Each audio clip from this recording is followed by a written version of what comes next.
Welcome to tutors. നമ്മൾ ഈ ഒരു വീഡിയോ സെഷനിൽ ഡിസ്കസ് ചെയ്യുന്നത് പ്ലസ് ടുവിലെ ray optics and optical instruments എന്ന ചാപ്റ്ററിലെ ഒരു ഒപ്റ്റിക്കൽ ഇൻസ്ട്രുമെൻ്റ് ആയ കോമ്പൗണ്ട് മൈക്രോസ്കോപ്പിനെ കുറിച്ചിട്ടാണ്.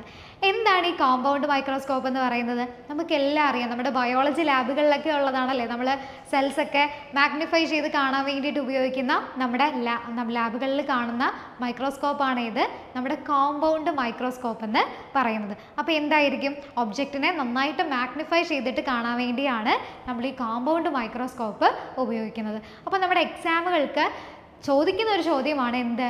കോമ്പൗണ്ട് മൈക്രോസ്കോപ്പിൻ്റെ റേ ഡയഗ്രാം വരയ്ക്കാനും അതേപോലെ തന്നെ അതിൻ്റെ മാഗ്നിഫിക്കേഷൻ അത് ഡിറൈവ് ചെയ്തെടുക്കാനും നമുക്ക് സാധാരണ കണ്ടുവരുന്ന ചോദ്യമാണ്. അപ്പം ഇമ്പോർട്ടൻ്റ് ആയിട്ടുള്ള ഒരു ടോപ്പിക്കാണ് ഏത്? നമ്മുടെ കോമ്പൗണ്ട് മൈക്രോസ്കോപ്പ് എന്ന് പറയുന്നത്. അപ്പോൾ നമുക്ക് നമ്മുടെ ക്ലാസ്സിലേക്ക് കടക്കുന്നതിന് മുമ്പ് നിങ്ങൾക്ക് നമ്മുടെ ഓഫ്ലൈൻ ബാച്ചുകളിലേക്കോ മെഡിക്കൽ എൻട്രൻസ് കോച്ചിങ് ക്ലാസ്സുകളിലേക്കോ ജോയിൻ ചെയ്യാൻ താല്പര്യമുണ്ടെങ്കിൽ താഴെ കാണുന്ന നമ്പറിൽ കോൺടാക്റ്റ് ചെയ്യുക. ഓക്കെ, അപ്പോൾ അങ്ങനെയെങ്കിൽ നമുക്ക് നമ്മുടെ ക്ലാസ്സിലേക്ക് കടന്നാലോ? അപ്പോൾ എന്താണ് നമ്മൾ പഠിക്കുന്നത്? എന്താ?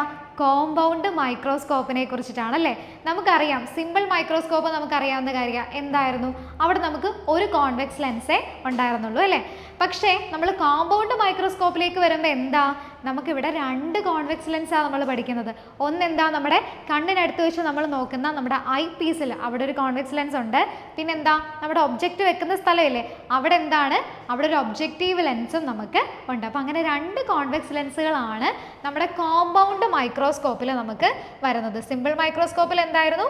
ഒരു കോൺവെക്സ് ലെൻസ് മാത്രമേ നമുക്ക് ഉണ്ടായിരുന്നുള്ളൂ. ഓക്കെ, അതേപോലെ തന്നെ സിമ്പിൾ മൈക്രോസ്കോപ്പിനെക്കാട്ടിലും മാഗ്നിഫിക്കേഷൻ കൂടുതലാണ് ആർക്ക്?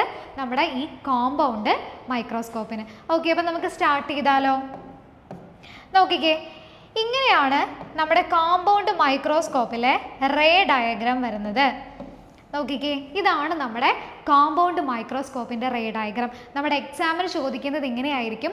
കോമ്പൗണ്ട് മൈക്രോസ്കോപ്പിൻ്റെ റേ ഡയഗ്രാം വരയ്ക്കാനും അതിൻ്റെ മാഗ്നിഫിക്കേഷൻ്റെ ഫോർമുല ഡിറൈവ് ചെയ്യാനായിരിക്കും ചോദിക്കുന്നത്. അപ്പോൾ റേ ഡയഗ്രാം വരയ്ക്കാൻ ചോദിച്ചാൽ എന്താണ്? ഇതാണ് നമ്മളിവിടെ വരയ്ക്കേണ്ടത്. അപ്പോൾ ഇവിടുത്തെ പ്രത്യേകത എന്താ? നമ്മൾ പറഞ്ഞു നമ്മുടെ കോമ്പൗണ്ട് മൈക്രോസ്കോപ്പിന് എന്താ? രണ്ട് ലെൻസുകളാണുള്ളത് അല്ലേ. ഒബ്ജക്റ്റീവ് ലെൻസും ഉണ്ട്, അതേപോലെ ഐ പീസിലുള്ള അവിടെ ഒരു ലെൻസ് ഉണ്ട്. ഇവിടെ നമ്മൾ നോക്കുന്ന ഈ ഐ പീസ് ഉണ്ടല്ലോ, അവിടെയുള്ള ലെൻസ് നമ്മുടെ ഈ ഒബ്ജക്റ്റീവ് ലെൻസിനെക്കാട്ടിലും കുറച്ചും കൂടെ വലുതായിരിക്കും. എന്തായിരിക്കും? നമ്മുടെ ഐ പീസ് ഒബ്ജക്റ്റീവ് ലെൻസിനെക്കാട്ടിലും എന്തായിരിക്കും? കുറച്ചും കൂടെ ഒന്ന് വലുതായിരിക്കും. നമ്മളിതാ ഒബ്ജക്റ്റ് എവിടെ വെക്കുന്നു? നമ്മുടെ ഈ ഒരു പ്ലേസിലേക്ക് നമ്മൾ ഒബ്ജക്റ്റ് വെക്കുന്നു. അപ്പോൾ എന്ത് സംഭവിക്കുന്നു? ഇവിടുന്ന് റേസ് ഒരു റേ ഇതേപോലെ നമ്മുടെ ആക്സിസിന് പാരലലായിട്ട് വന്നിട്ട് ഫോക്കസിൽ കൂടെ കടന്നു പോകുന്നു. ആരുടെ ഫോക്കസിൽ കൂടെ? നമ്മുടെ ഈ ഒബ്ജക്റ്റീവ് ലെൻസിൻ്റെ സെക്കൻഡ് ഫോക്കസിൽ കൂടെ കടന്നു പോകുന്നു. അതേപോലെ ഒരു റേ ആണെങ്കിൽ ഇതേപോലെ ഒപ്റ്റിക് സെൻറ്ററിൽ കൂടെ പാസ് ചെയ്തു പോകുന്നു. അങ്ങനെ ഇവർ രണ്ടുപേരും ഒരു പോയിന്റിൽ എന്ത് ചെയ്യുന്നു? ഇവിടെ ഈ ഒരു പോയിന്റിൽ അവർ രണ്ടുപേരും കൂട്ടിമുട്ടുന്നു. അവിടെ എന്തുണ്ടാവും? അവിടെ ഒരു ഇമേജ് ഫോം ചെയ്യും. അതിനെ നമുക്ക് എ ഡാഷ് എന്നോ ഐ ഡാഷ് എന്നോ വിളിക്കാം. ഓക്കെ, അപ്പം ഈ ഫോം ചെയ്യുന്ന ഇമേജ് നമുക്ക് ആക്ച്വലി ഇവിടെ ഇപ്പോൾ ഒരു ഇമേജ് ഫോം ചെയ്ത് കഴിഞ്ഞു. ആ ഇമേജ് ആര് കാരണമാണ് ഇമേജ് ഫോം ചെയ്തത്? നമ്മുടെ ഈ ഒബ്ജക്റ്റീവ് ലെൻസ് കാരണമാണ്. പക്ഷേ ഇനി നമുക്ക് ഒരു ലെൻസും കൂടെ ഇല്ലേ? എവിടെയാ? ഐ പീസിലിരിക്കുന്ന ലെൻസ് ഉണ്ട്. അപ്പോൾ ഇവിടെ ഇപ്പോൾ ഫോം ചെയ്ത ഈ എ ഡാഷ് എന്ന ഈ ഒരു ഇമേജ് ഇല്ലേ, അത് നമ്മുടെ ഐ പീസിൻ്റെ ഒബ്ജക്റ്റായിട്ട് ഇനിയും ആക്ട് ചെയ്യും. അപ്പോൾ എന്ത് ചെയ്യും? ഇവിടുന്ന് റേസ് നമ്മുടെ ഈ ഐ പീസിലേക്ക് വന്ന് തട്ടുന്നു. അവിടുന്ന് നേരെ നമ്മുടെ കണ്ണിലേക്ക് എത്തുന്നു. അപ്പോൾ നമ്മൾ നോക്കുമ്പോൾ എന്താണ്? ഇവിടുന്ന് ഒത്തിരി ദൂരം ഇങ്ങോട്ട് മാറി നല്ല മാഗ്നിഫൈഡ് ആയിട്ടുള്ള ഒരു ഇമേജ് ആയിരിക്കും നമുക്ക് കാണാൻ പറ്റുന്നത്. മാഗ്നിഫൈഡും വിർച്വലുമായിട്ടുള്ള ഒരു ഇമേജ് ആയിരിക്കും നമുക്ക് കാണാനായിട്ട് പറ്റുന്നത്. ഓക്കെ, അപ്പോൾ ഈ ലെങ്ത് നമുക്ക് ഇവിടുത്തെ കാര്യങ്ങളൊക്കെ നോക്കിയാലോ? ഇവിടെ നോക്കിയാൽ നമ്മൾ ഇവിടെ ഒരു എന്ത് വെക്കുന്നു? ഒബ്ജക്റ്റ് വെക്കുന്നു. ഒബ്ജക്റ്റിൽ നിന്ന് റേസ് വന്ന് നമ്മുടെ ആദ്യത്തെ ലെൻസിലേക്ക് തട്ടുന്നു. ആ ലെൻസിൽ നിന്ന് രണ്ട് റേസും കൺവേർജ് ചെയ്തിട്ട് നമുക്ക് എ ഡാഷ് അവിടെ നമുക്കൊരു ഇമേജ് ഫോംഡ് ആവുന്നു. ഓക്കെ, ഇനി ആ ഇമേജ് നമ്മുടെ രണ്ടാമത്തെ ലെൻസിൻ്റെ ഒബ്ജക്റ്റായിട്ട് ആക്ട് ചെയ്യുന്നു. എന്നിട്ട് ഇവിടുന്ന് റേസ് വന്നിട്ട് രണ്ടാമത്തെ ലെൻസിൽ തട്ടിയിട്ട് നമ്മുടെ കണ്ണിലേക്ക് എത്തുന്നു. ഇതാണ് സംഭവിക്കുന്നത്. ഓക്കെ, അപ്പോൾ നമ്മുടെ കോമ്പൗണ്ട് മൈക്രോസ്കോപ്പിൻ്റെ റേ ഡയഗ്രാമാണ് നമ്മളിവിടെ എടുത്തിരിക്കുന്നത്. അപ്പോൾ നമുക്ക് എക്സാമിന് ചോദിക്കുന്നത് എന്തായിരിക്കും? റേ ഡയഗ്രാം വരയ്ക്കാനും അതിൻ്റെ മാഗ്നിഫിക്കേഷൻ ഡിറൈവ് ചെയ്യാനായിരിക്കും നമ്മുടെ എക്സാമിന് ക്വസ്റ്റ്യൻ വരുന്നത്. അപ്പോൾ എന്താണ് റേ ഡയഗ്രാം വരയ്ക്കാൻ ചോദിച്ചാൽ ഇതേപോലെ വേണം നമ്മൾ വരയ്ക്കാൻ. നമ്മൾ ഓൾറെഡി പറഞ്ഞു നമ്മുടെ കോമ്പൗണ്ട് മൈക്രോസ്കോപ്പിന് എത്ര ലെൻസുകളാണ് നമ്മളിവിടെ എടുക്കുന്നത്? 2 ലെൻസുകളാണ്. ഒന്ന് നമ്മുടെ ഒബ്ജക്റ്റീവ് ലെൻസും ഒന്ന് നമ്മുടെ ഐ പീസിലുള്ള ലെൻസുമാണ്. നമുക്കറിയാം ഐ പീസ് എന്ന് പറഞ്ഞാൽ നമ്മൾ കണ്ണിൻ്റെ അടുത്ത് നോക്കില്ലേ, അതാണ് നമ്മുടെ ഐ പീസ് എന്ന് പറയുന്നത്. അപ്പോൾ എന്താ നമ്മുടെ ഈ കോമ്പൗണ്ട് മൈക്രോസ്കോപ്പിൽ ഐ പീസ് ലെൻസ് എന്ന് പറയുന്നത് ഒബ്ജക്റ്റീവ് ലെൻസിനെക്കാളും കുറച്ച് സൈസ് കൂടിയ ലെൻസ് ആയിരിക്കും, വലിയ ലെൻസ് ആയിരിക്കും ഏത് നമ്മുടെ ഐ പീസിലെ ലെൻസ് എന്ന് പറയുന്നത്. ഒബ്ജക്റ്റീവ് എന്തായിരിക്കും അതിനെ അപേക്ഷിച്ച് നോക്കുമ്പോൾ കുഞ്ഞു ലെൻസ് ആയിരിക്കും. ഓക്കെ, അപ്പോൾ നമ്മുടെ ഇവിടെ റേ ഡയഗ്രാം നമുക്ക് എടുക്കാം. എങ്ങനെയായിരിക്കും വരുന്നത്? നമ്മൾ ആദ്യം ഈ ഒബ്ജക്റ്റീവ് ലെൻസിൻ്റെ അടുത്ത് എന്താണ് നമ്മളൊരു ഒബ്ജക്റ്റിനെ വെക്കുന്നു. ആ ഒബ്ജക്റ്റാണ് നമ്മുടെ ഈ AB എന്ന ഈ ഒരു ഒബ്ജക്റ്റ്. എന്ത് സംഭവിക്കുന്നു? ഇവിടുന്ന് ഇങ്ങനെ ഒരു റേ ആക്സിസിന് പാരലായിട്ട് നമ്മുടെ ലെൻസിലേക്ക്, നമ്മുടെ ഒബ്ജക്റ്റീവ് ലെൻസിലേക്ക് വീഴുന്നു. അവിടുന്ന് ആ റേ ഇതേപോലെ നമ്മുടെ അതിൻ്റെ ഫോക്കസിൽ കൂടെ കടന്നു പോകുന്നു. അതേപോലെ മറ്റൊരു റേ നമ്മുടെ ഒപ്റ്റിക് സെൻറ്ററിൽ കൂടെ ഇങ്ങനെ വന്ന് വീഴുന്നു. ഇവർ രണ്ടുപേരും കൂടെ എന്ത് സംഭവിക്കുന്നു? ഒരു പോയിന്റിലേക്ക് വന്ന് കൺവേർജ് ചെയ്യുന്നു. അതായത് ഈ ഒരു പോയിന്റില്ലേ ഇവിടെ വന്ന് കൺവേർജ് ചെയ്യുന്നു. ആ പോയിന്റിലാണ് നമുക്ക് ആദ്യത്തെ നമ്മുടെ ഇമേജ് കിട്ടുന്നത്. അതിനെ നമുക്ക് A' എന്ന് വിളിക്കാം. ഓക്കെ, അപ്പോൾ നമ്മുടെ ആദ്യത്തെ ഇമേജ് കിട്ടി, അതാണ് A'. അപ്പോൾ ഇവിടെ കൂടെയാണ് ഒബ്ജക്റ്റീവ് ലെൻസ് വഴിയാണ് ആദ്യത്തെ ഇമേജിനെ നമുക്ക് കിട്ടിയത്. അപ്പോൾ ഈ ഒരു ഇമേജ് എന്ന് പറഞ്ഞാൽ എന്താ? നമ്മുടെ ഒബ്ജക്റ്റിൻ്റെ കുറച്ച് മാഗ്നിഫൈഡ് ആയിട്ടുള്ള ഒരു റിയലും ഇൻവേർട്ടഡും മാഗ്നിഫൈഡും ആയിട്ടുള്ളൊരു ഇമേജാണ് നമുക്ക് ഈ A' കിട്ടുന്നത്. ഇനിയും ഈ A' ആണോ നമ്മുടെ ഒറിജിനലി നമ്മൾ കാണുന്നത്? അല്ല. കാരണം എന്താ? നമുക്ക് ഒബ്ജക്റ്റീവ് ലെൻസ് മാത്രമല്ലല്ലോ, ഒരു ഐ പീസും കൂടെ ഇല്ലേ. അപ്പോൾ ഈ വന്ന റേ ഇനി ഐ പീസിൽ കൂടെ എന്ത് ചെയ്യണം? കടന്നു പോകണം. അപ്പോൾ ഈ റേസ് എന്ത് ചെയ്യും? ഇനിയും ഐ പീസിൽ കൂടെ ഇതേപോലെ വന്ന് ഐ പീസിൽ വന്നിട്ട് ഇതേപോലെ റേ പോകുന്നു. അപ്പോൾ നമ്മൾ നോക്കുമ്പോൾ എന്താണ് ഈ റേ വന്നിരിക്കുന്നത്? എവിടുന്നാ? ഇവിടുന്നാണ് നമുക്ക് ഈ ഒരു റേ വന്നിരിക്കുന്നത്. അതായത് നമ്മൾ കാണുമ്പോൾ എന്താണ്? ഇത്രയും വലിയ ഒരു ഇമേജാണ്, ഇത്രയും മാഗ്നിഫൈഡ് ആയിട്ടുള്ള ഒരു ഇമേജാണ് നമ്മൾ നമ്മുടെ ഈ കോമ്പൗണ്ട് മൈക്രോസ്കോപ്പിൽ കൂടെ കാണുന്നത്. നമ്മൾ വെച്ചിരുന്ന ഒബ്ജക്റ്റ് ഏതാ? ഈ AB എന്ന് പറഞ്ഞ ഈ കുഞ്ഞ് ഒബ്ജക്റ്റാണ്. പക്ഷെ നമ്മൾ ഒബ്ജക്റ്റീവ് ലെൻസ് വഴി വീണ്ടും പിന്നെ ഐ പീസ് വഴിയൊക്കെ ഇമേജ് റിഫ്രാക്റ്റഡ് ആയിട്ട് നമുക്കിപ്പോൾ കിട്ടുന്ന എന്താണ്? ഈ വലിയ മാഗ്നിഫൈഡ് ആയിട്ടുള്ള വിർച്വൽ ഇമേജാണ് നമുക്ക് കിട്ടുന്നത്. ഓക്കെ, അപ്പോൾ നമുക്കിനി ഇവിടെ വേണ്ടുന്നത് എന്താ? റേ ഡയഗ്രാം വരയ്ക്കാൻ ചോദിച്ചാൽ നമ്മൾ ഇത് വേണം വരയ്ക്കാൻ. നമുക്കിനി മാഗ്നിഫിക്കേഷൻ ചോദിച്ചാൽ എന്താണ്? നമുക്കിതിൻ്റെ മാഗ്നിഫിക്കേഷൻ കണ്ടെത്തണം. നമുക്കറിയാം ഇവിടെ 2 ലെൻസുകളാണുള്ളത്. ഏതാ? ഒബ്ജക്റ്റീവ് ലെൻസും ഉണ്ട്, ഐ പീസും ഉണ്ട്. അപ്പോൾ 2 ലെൻസുകൾ കോമ്പിനേഷനിൽ വരുമ്പോൾ അതിൻ്റെ മാഗ്നിഫിക്കേഷൻ നമുക്കറിയാമല്ലോ, അതിൻ്റെ പ്രോഡക്റ്റ് എടുത്താൽ പോരെ. അപ്പോൾ നമ്മൾ ആദ്യം ഒബ്ജക്റ്റീവിൻ്റെ മാഗ്നിഫിക്കേഷൻ കാണണം, ആൻഡ് ദെൻ ഐ പീസിൻ്റെ മാഗ്നിഫിക്കേഷൻ കാണണം. എന്നിട്ട് അതിനെ എന്ത് ചെയ്താൽ മതി? മൾട്ടിപ്ലൈ ചെയ്താൽ നമുക്ക് എന്ത് കിട്ടും? മൊത്തത്തിലുള്ള എഫക്റ്റീവ് മാഗ്നിഫിക്കേഷൻ നമുക്ക് കിട്ടും. അപ്പോൾ നോക്കിക്കേ, ആദ്യം നമുക്ക് ഒബ്ജക്റ്റീവിൻ്റെ മാഗ്നിഫിക്കേഷൻ എഴുതാം. എന്തെഴുതാം? ഒബ്ജക്റ്റീവിൻ്റെ മാഗ്നിഫിക്കേഷൻ MO. മാഗ്നിഫിക്കേഷൻ ഇക്വേഷൻ എന്താ? Height of image by height of object എന്നാണ്. അപ്പോൾ ഈ ഒബ്ജക്റ്റീവ് കാരണം ഉണ്ടായ ഇമേജ് ഏതാ? ഇതല്ലേ A' അല്ലേ നമ്മുടെ ഒബ്ജക്റ്റീവ് കാരണം, ഒബ്ജക്റ്റീവ് ലെൻസ് കാരണം ഉണ്ടായ ഇമേജ് ആണ് A' എന്ന് പറയുന്നത്. അതിൻ്റെ ഹൈറ്റിനെ നമുക്ക് ഇത് H' ആയിട്ട് എടുക്കാം. അതിൻ്റെ ഹൈറ്റിനെ എന്തെടുക്കാം? H' ആയിട്ട് എടുക്കാം. ബൈ എന്താണ്? HO. HO എന്ന് പറഞ്ഞാൽ എന്താ? നമ്മുടെ ഈ ഇമേജിൻ്റെ ഹൈറ്റാണ്. ഇനി നോക്കിക്കേ, നമ്മളിവിടെ ഈ ഒരു റേ കണ്ടോ? ഈ റേ ഇവിടെ നിങ്ങോട്ട് പാസ് ചെയ്യുന്ന ടൈമിൽ നമ്മുടെ ഈ ആക്സിസുമായിട്ട് എന്താണ്? ആംഗിൾ മേക്ക് ചെയ്യുന്നുണ്ട്. ഈ ആംഗിളാണ് ബീറ്റ, ആൻഡ് ഓൾസോ ഈ ആംഗിളിനെയും ബീറ്റ എന്ന് വിളിക്കുക. കാരണം എന്താ? ഇവ രണ്ടുപേരും ഓൾട്ടർനേറ്റ് ആംഗിൾസ് ആണ്. അതുകൊണ്ട് അത് 2 ആംഗിളും എന്താണ്? ബീറ്റ തന്നെയാണ്. ഇനി നമ്മൾ ഇവിടെ ട്രയാംഗിൾ കൺസിഡർ ചെയ്യാൻ പോവാണ്. ഈ ഒരു ട്രയാംഗിളിനെ നമുക്ക് ആദ്യം എടുക്കാം. ഈ ട്രയാംഗിൾ കണ്ടോ? ഇതാണ് നമ്മൾ ആദ്യം എടുക്കുന്നത്. അവിടെ നമ്മൾ ടാൻ ബീറ്റ എടുക്കാൻ പോവാണ്. എന്താണ്? ടാൻ ബീറ്റയാണ് എടുക്കുന്നത്. ടാൻ ബീറ്റ എന്ന് പറഞ്ഞാൽ എന്താ? ഓപ്പോസിറ്റ് ബൈ അഡ്ജസൻ്റ് എന്നല്ലേ. അപ്പോൾ നോക്കിയേ, ഇവിടെ ടാൻ ബീറ്റ എടുക്കുമ്പോൾ ഓപ്പോസിറ്റ് എന്താ? H' ആണ്. അഡ്ജസൻ്റ് എന്ന് പറയുമ്പോൾ ഈ ഒരു സൈഡല്ലേ നമ്മുടെ അഡ്ജസൻ്റ്. ആ സൈഡിൻ്റെ ലെങ്ത് എന്താ? നോക്കിക്കേ, ഇവിടെ നമ്മുടെ ഈ ഒബ്ജക്റ്റീവ് ലെൻസിൻ്റെ ഒപ്റ്റിക് സെൻറ്ററിൽ നിന്ന് നമ്മുടെ ഒബ്ജക്റ്റീവ് ലെൻസിൻ്റെ സെക്കൻഡ് ഫോക്കസിലേക്കുള്ള ദൂരമാണിത്. അതിൻ്റെ സെക്കൻഡ് ഫോക്കൽ ലെങ്ത് എന്ന് പറയുന്നത്. ഒബ്ജക്റ്റീവ് ലെൻസിൻ്റെ സെക്കൻഡ് ഫോക്കൽ ലെങ്ത് ആണ് ഈ ഒരു ദൂരം FO. ഇനി നമ്മുടെ ഐ പീസിൻ്റെ ഫസ്റ്റ് ഫോക്കൽ ലെങ്ത് ആണ് ദാ ഈ ഒരു ദൂരം FE എന്ന് പറയുന്നത്. ഇവരുടെ രണ്ടുപേരുടെയും ഇടയിലുള്ള ദൂരമാണ് എന്ത്, നമ്മുടെ L എന്ന് പറയുന്ന എന്ത്, ട്യൂബ് ലെങ്ത്. അതായത് ഇവിടെയുള്ള ദൂരം എന്താണ്, L ആണ്, ക്യാപിറ്റൽ L ആണ്. അതിൻ്റെ പേരെന്താണ്, ട്യൂബ് ലെങ്ത് എന്നാണ്. അത് ആരുടെയൊക്കെ ഇടയിൽ വരുന്നതാ, നമ്മുടെ ഒബ്ജക്റ്റീവ് ലെൻസിൻ്റെ സെക്കൻഡ് ഫോക്കസിനും ഐ പീസിൻ്റെ ഫസ്റ്റ് ഫോക്കസിനും ഇടയിൽ വരുന്ന ആ ഒരു ഡിസ്റ്റൻസ് ആണ് നമ്മുടെ ട്യൂബ് ലെങ്ത് L എന്ന് പറയുന്നത്. ഓക്കെ, അപ്പോൾ നമ്മളിവിടെ ടാൻ ബീറ്റ എടുക്കുകയാണ്. ഇവിടെ ദാ ഈ ഒരു ട്രയാങ്കിളിൽ ടാൻ ബീറ്റ എടുക്കുമ്പോൾ നമുക്ക് എന്ത് വരും, tan beta equal opposite by adjacent അല്ലേ. അപ്പോൾ ഓപ്പോസിറ്റ് എന്താ, H' ആണ്, ബൈ എന്താണ് അഡ്ജസൻ്റ്, L ആണ്.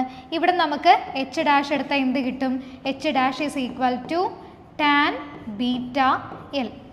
ഓക്കെ, ഇതാണ് ടാൻ ബീറ്റ L. അടുത്തത് നമുക്കിതാ ഈ ഒരു ട്രയാങ്കിൾ കൺസിഡർ ചെയ്യാം. ഈ ട്രയാങ്കിളാണ് നമ്മൾ അടുത്തത് എടുക്കാൻ പോകുന്നത്. ഈ ട്രയാങ്കിളിൻ്റെ പ്രത്യേകത എന്താ, ഇവിടെയാണ് ആംഗിൾ ബീറ്റ. ടാൻ ബീറ്റ എടുക്കുമ്പോൾ ഓപ്പോസിറ്റ് ബൈ അഡ്ജസൻ്റ് കിട്ടണം. ഇവിടെ നോക്കിക്കേ, ഇവിടെ ഈ ഓപ്പോസിറ്റ് സൈഡ് എന്ന് പറയുന്നത് ഈ സൈഡാണ്. ഇതെന്ന് പറഞ്ഞാൽ എന്താ, നമ്മുടെ ഒബ്ജക്റ്റിൻ്റെ ആ ഒരു ലെങ്ത് തന്നെയല്ലേ, ഹൈറ്റ് ഓഫ് ദി ഒബ്ജക്റ്റ് തന്നെയല്ലേ ഇതെന്ന് പറയുന്നത്. അപ്പോൾ ഇതെന്താണ്, HO ആണ്.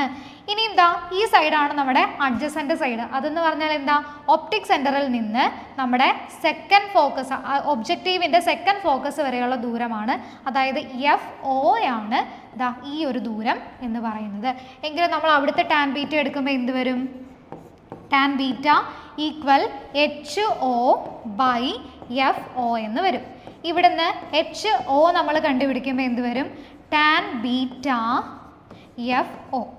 എങ്കിൽ നമുക്ക് ഇപ്പം നമുക്ക് H' കിട്ടി, HO കിട്ടി. ഇത് MO, നമ്മുടെ ഒബ്ജക്റ്റീവിൻ്റെ മാഗ്നിഫിക്കേഷൻ അതിൽ സബ്സ്റ്റിറ്റ്യൂട്ട് ചെയ്യാമല്ലോ. അപ്പോൾ ഇട്ട് കൊടുക്കുമ്പോൾ എന്താ വരുന്നത്, MO is equal to tan beta L by tan beta FO. Tan beta cancel ആകും. അപ്പോൾ നമുക്ക് എന്ത് കിട്ടും, MO is equal to L by FO.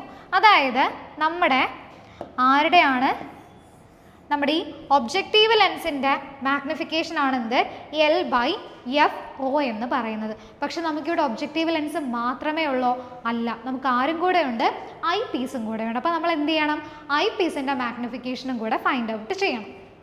അപ്പോൾ നോക്കിയേ, എന്താണ് ഇവിടെ MO എന്ന് പറയുന്നത്, L ബൈ FO ആണ്. ഓക്കെ, അപ്പോൾ നമുക്കിനി നമ്മുടെ ഐ പീസിൻ്റെ മാഗ്നിഫിക്കേഷൻ കാണണ്ടേ. ഒബ്ജക്റ്റീവ് ലെൻസിൻ്റെ മാഗ്നിഫിക്കേഷൻ നമുക്ക് എന്ത് കിട്ടി, L ബൈ FO എന്ന് കിട്ടി. എങ്കിൽ നമുക്കിനി ഐ പീസിൻ്റെ മാഗ്നിഫിക്കേഷനായ ME കാണണം. അപ്പോൾ നോക്കാം, ME നമുക്ക് എങ്ങനെ കാണാൻ പറ്റും, ME എന്ന് പറഞ്ഞാൽ നമുക്കറിയാം ലെൻസിൻ്റെ മാഗ്നിഫിക്കേഷൻ്റെ ഇക്വേഷൻ എന്താ, V/U ആണ്. മിറർ ആയിരുന്നെങ്കിൽ എന്തായിരുന്നു, -V/U ആണ്. ലെൻസ് ആകുമ്പോൾ എന്താണ്, M is equal to V/U അല്ലേ. അപ്പോൾ നമുക്കത് എഴുതാം, M is equal to V/U. ഇനി നമുക്കിതിനെ ഒന്ന് റീഅറേഞ്ച് ചെയ്തിട്ട് V ഇൻറ്റു 1/U എന്ന് എഴുതാമല്ലോ, തെറ്റില്ലല്ലോ. V ഇൻറ്റു 1/U എന്ന് എഴുതാം. നമുക്കറിയാം തിൻ ലെൻസ് ഫോർമുല എന്തായിരുന്നു, 1/F is equal to 1/V minus 1/U ആണല്ലോ. ഇവിടുന്ന് നമുക്ക് 1/U എടുക്കുമ്പോൾ എന്താ കിട്ടുന്നത്, 1/U equal 1/V minus 1/F. ഇതാണ് നമുക്കിവിടെ 1/U എന്ന് കിട്ടുന്നത്. ഈ 1/Uവിനെ നമുക്കിതാ MEയിലെ ഈ ഒരു ഇക്വേഷനിലേക്ക് സബ്സ്റ്റിറ്റ്യൂട്ട് ചെയ്യാമല്ലോ. ഇതാ ഇവിടേക്ക് നമുക്ക് ഈ 1/Uവിനെ സബ്സ്റ്റിറ്റ്യൂട്ട് ചെയ്യാമല്ലോ. ഇട്ട് കൊടുക്കുമ്പോൾ നമുക്ക് എന്ത് വരും, ME equal V into 1/V minus 1/F. വിനെ ബ്രാക്കറ്റിൻ്റെ അകത്തിലേക്ക് നമ്മൾ ഇട്ട് കൊടുക്കുമ്പോൾ എന്ത് വരും, 1 മൈനസ് V/F എന്ന് വരും. അപ്പോൾ നമ്മുടെ ഐ പീസിൻ്റെ മാഗ്നിഫിക്കേഷൻ ആണ് 1 മൈനസ് V/F. ഇവിടെ ഇനി നമുക്ക് രണ്ട് കേസുകളാണ് ഉള്ളത്.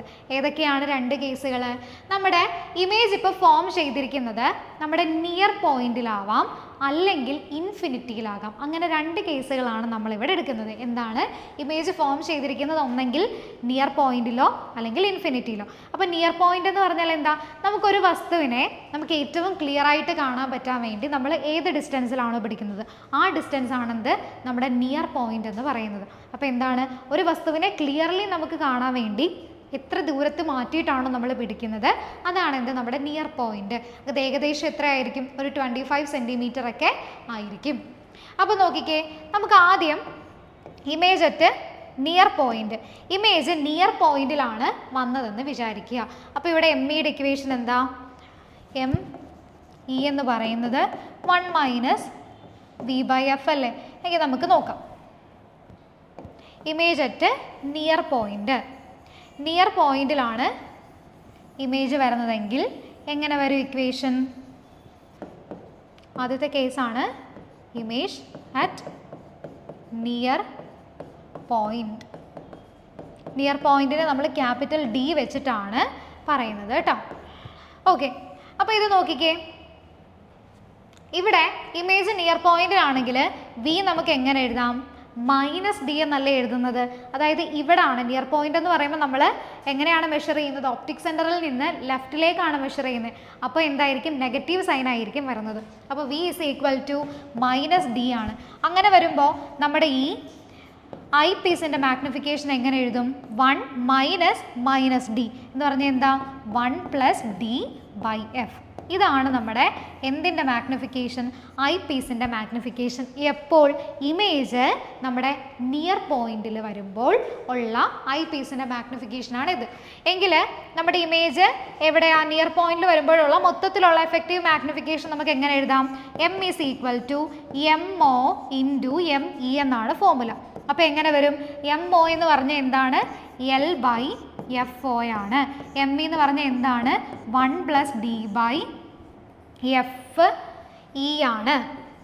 ഇത് നമ്മുടെ ഐ പീസിൻ്റെ അല്ലേ? അപ്പം 1 + d/f ആണ് എന്ത്? നമ്മുടെ ഇവിടെ എന്ത്? നമ്മുടെ മൊത്തത്തിലുള്ള മാഗ്നിഫിക്കേഷൻ്റെ ഫോർമുല വരുന്നത് നമ്മുടെ എവിടെയാണ്? നമ്മുടെ നിയർ പോയിന്റിലാണ് ഇമേജ് ഉണ്ടാവുന്നതെങ്കിൽ. ഇനിയും നമ്മുടെ ഇമേജ് ഫോം ചെയ്യുന്നത് നിയർ പോയിന്റിലല്ല, പകരം എവിടെയാണ്? ഇൻഫിനിറ്റിയിലാണ്. ഇമേജ് ഇപ്പോൾ ഫോം ചെയ്തിരിക്കുന്നത് ഇൻഫിനിറ്റിയിലാണെങ്കിൽ എന്ത് സംഭവിക്കും? Image formed at infinity. ഇൻഫിനിറ്റിയിലാണ് ഇമേജ് ഫോം ചെയ്തിരിക്കുന്നതെങ്കിൽ നമ്മുടെ മാഗ്നിഫിക്കേഷൻ എന്ന് പറയുന്നത് ഇങ്ങനെയായിരിക്കും വരുന്നത്. m = L/fo × d/fe.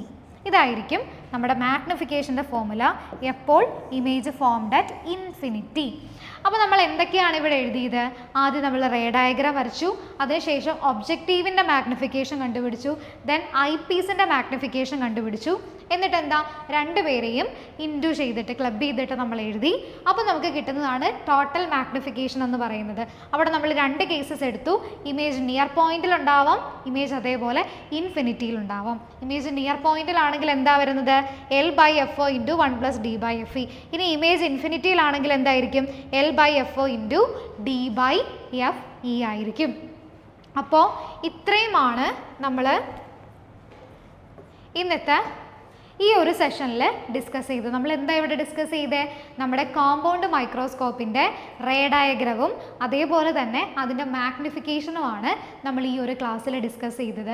അപ്പോൾ നമ്മുടെ എക്സാമുകൾക്ക് വളരെ ഇമ്പോർട്ടൻ്റ് ആയിട്ടുള്ളൊരു ടോപ്പിക്കാണ് ഈ കോമ്പൗണ്ട് മൈക്രോസ്കോപ്പ് എന്ന് പറയുന്നത്. അപ്പോൾ ഇന്നത്തെ ഈ ഒരു വീഡിയോ സെഷൻ നിങ്ങൾക്ക് എല്ലാവർക്കും യൂസ്ഫുൾ ആയെന്നും മനസ്സിലായെന്നും വിശ്വസിക്കുന്നു. ഇനി മറ്റൊരു ഇൻഫോർമേറ്റീവ് ആയിട്ടുള്ളൊരു വീഡിയോ ആയിട്ട് നമുക്ക് അടുത്തൊരു സെഷനിൽ കാണാം. നിങ്ങൾക്ക് നമ്മുടെ ക്ലാസ്സുകൾ ഇഷ്ടപ്പെട്ടിട്ടുണ്ടെങ്കിൽ നമ്മുടെ ചാനലൊന്ന് നിങ്ങളുടെ ഫ്രണ്ട്സിന് ഷെയർ ചെയ്യുക, അതേപോലെ നമ്മുടെ ചാനലൊന്ന് സബ്സ്ക്രൈബ് ചെയ്യുക. Thank you all.